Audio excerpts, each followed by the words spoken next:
o último reajuste que ele teve, tá? O valor de salário que ele está recebendo, e o valor do mercado. Isso indica que este nosso colaborador está 9% acima do valor praticado para o mercado. Ao passo que este colaborador aqui, ele está a 45%, ou seja, ele está 55% abaixo do valor praticado pelo mercado. Quem que é essa pessoa aqui? É a Amanda Paixão. Aí, lembra que eu falei que eu voltava para vocês para mostrar a manutenção individual? Então tá aqui. Vamos ver a Amanda Paixão, que é a nossa colaboradora número 16. Vamos ver a situação dela, tá? Então tá aqui, 44% ela está na posição. Ou seja, eu vou lá, identifico uma situação de discrepância e aqui eu venho tratar os casos. Ou seja, não adianta só eu identificar, mas eu venho aqui e digo para você o que você tem que fazer. Venho aqui e coloco a Amanda no nível maior salarial da faixa que ela está. E vemos aqui uma posição, ou seja, aumentou apenas 10%. Então a situação dele é, qual é a situação dele?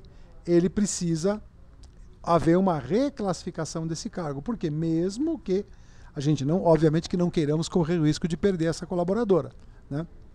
Então eu tenho que reavaliar, porque o mercado está pagando mais e eu estou pagando menos.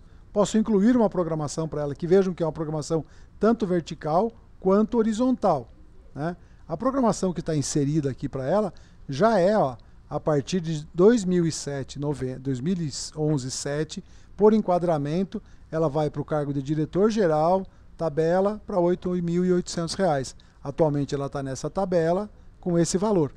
Então ela teve uma promoção vertical, ela saiu de um cargo para outro cargo. Se ela fosse uma promoção horizontal, uma situação horizontal, ela estaria sendo trabalhada naqueles níveis que nós criamos dentro da classe, nível 1, 2, 3, na mesma classe salarial. Tudo bem? E assim eu posso tratar sucessivamente. Eu tenho aqui a possibilidade de fazer aprovações de salários. Bom, se eu posso fazer aprovação de salário é porque eu tenho níveis salariais. Eu posso então, lá no caso da Amanda, eu posso programar a alteração dela, solicitar isso, e o sistema pode, se você estiver usando o fluxo de aprovações, você solicita que alguém aprove aquela alteração que você fez. E essas alterações ficam aqui, alterações salariais programadas. Se eu clicar aqui, eu posso ter um gráfico, por exemplo, eu quero saber todas as alterações salariais de 2010 é 01 até 2010, 12. Todas aquelas que estão pendentes. Então está aqui a lista das alterações salariais pendentes. Eu posso visualizar as executadas. Então, todo mundo que eu executei, que eu aprovei salário em 2011. Lembrando aquele mesmo critério, empresa corrente, filial, né? Empresa com quebra por filial, tal. Você tem todas as variáveis, só de uma lotação, só de uma filial, então você consegue trabalhar muito bem com os relatórios. A aplicação toda tem mais de 300 relatórios. Tá? Depois, se você quiser ver uma evolução salarial individual, por exemplo, em 2011-01, só de mensalistas, você consegue ver aqui dos últimos 12 meses a evolução que a pessoa teve. Se você quiser ver dos últimos 6 meses, a mesma coisa, tá? Essa é a evolução salarial da pessoa nos últimos 6 meses, tudo bem? Legal. Muito bem, então nós temos aqui o Vale Transporte, eu vou tratar isso lá quando eu for tratar de benefícios, tá bem? Já falamos das faixas, já falamos da manutenção, falamos de reajuste, né? Falamos de alterações e falamos do histórico salarial, né? O histórico salarial, bem lembrando, ele tem toda a vida da pessoa na sua organização. Quando que ele foi admitido, por que ele foi promovido, aonde que ele estava, ou seja, tem toda as variações salariais que ele teve, tem toda a vida do cara aqui. Posso também, daqui já se quiser, emitir aquela etiqueta para atualizar a carteira profissional, tá? Complementando a esse processo aqui, nós vamos agora ver o que nós chamamos de administração avançada de RH. A administração avançada, eu vou trabalhar, eu posso compor grupos de funções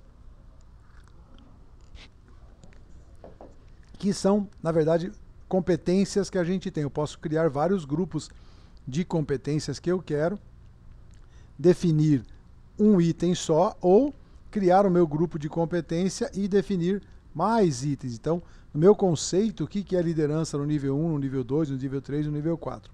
Para que isso aqui me serve? Eu, como organização, posso dizer o seguinte, olha, se você vai fazer uma descrição de cargos, ou seja, e aquele cargo é de um grupo administrativo, eu quero que as competências sejam estas aqui. Então você não permite que as pessoas criem, você vai direcionar pelo menos naquilo que são as competências essenciais que a sua organização quer. Esse conjunto de competências aqui ela vai ser fundamental para a descrição de cargos e salários, ela vai ser fundamental porque você pode dar um peso aqui, então você altera a posição salarial e nesse momento você está alterando em toda a tua estrutura, você não precisa mexer com planilha, com Word, com nada, você modificou, tira de 2 para 4, ele tem um peso 4, automaticamente aquela posição passa a somar mais pontos. Tá?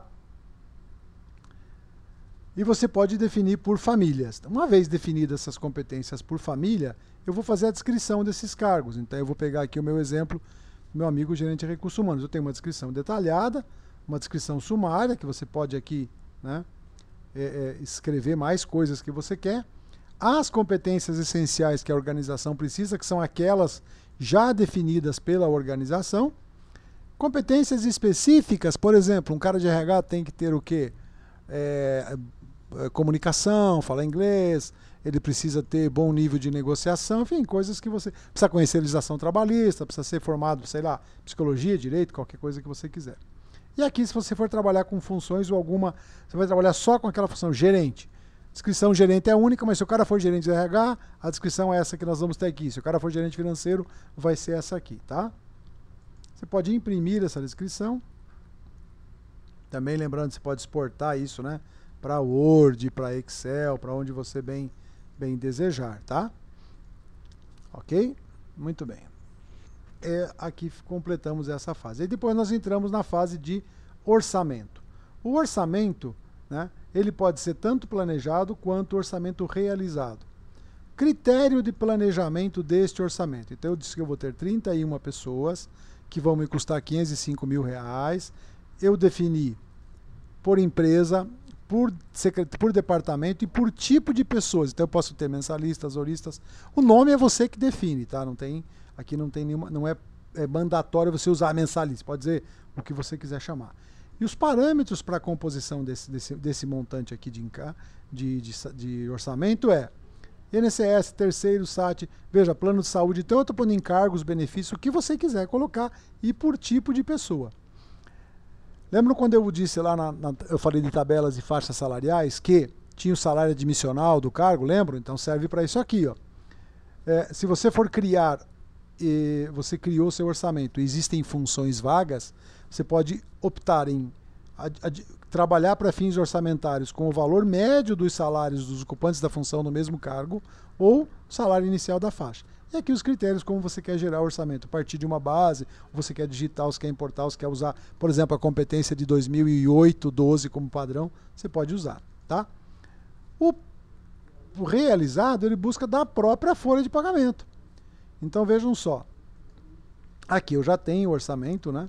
Então, apesar de no meu real eu ter aqui uma situação que eu tenho orçado R$31,27, eu estourei, porque eu estou pagando muito mais para algumas pessoas do que eu orçamentei, o que eu orcei, desculpem, tá? Então veja aqui, o orçamento 19 e o custo é 69, é um absurdo. Então você pode visualizar isso graficamente por empresa, por filial, por tipo de pessoa, por cargo, por tipo de pessoa e cargo consolidado, para todas as empresas da base, individualizado por departamento. Então você consegue fazer uma, digamos assim, uma brincadeira nesse processo aqui, tá?